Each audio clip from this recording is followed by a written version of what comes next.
Watu wanahoji unabidi ufanye backup kwa muda gani na mara ngapi ili data zako ziwe salama. Kuna wengine wanasema kwa siku mara moja, wengine kwa wiki mara moja, wengine kwa mwezi mara moja, wengine kila baada ya saa, wengine baada ya masaa matatu, wengine kila baada ya sekunde. So kiukweli hapo inategemea na size ya storage yako unapohifadhi hizo data, na inategemea na matumizi ya hizo data zako. Ila kwangu mimi ningependa iwe kwa siku mara moja. Baada kusema kwa lisaa, kila baada ya lisaa,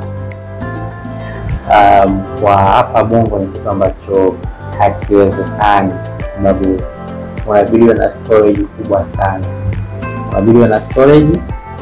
sana. Alafu pia kingine, kuna wengine huwa wanafanya backup mpaka ya mfumo, yaani mtu anafanya backup ya database na pia anafanya backup ya mfumo.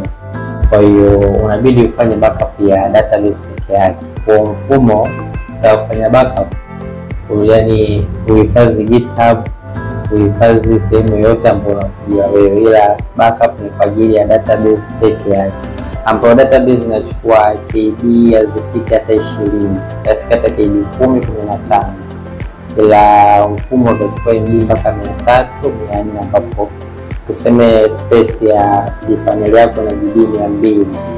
Sasa hiyo sitajia ndani ya siku 2 au siku 3 au wiki tu. Kwa hiyo backup kufanya kwa siku mara moja, alafu fanya backup ya database peke yake.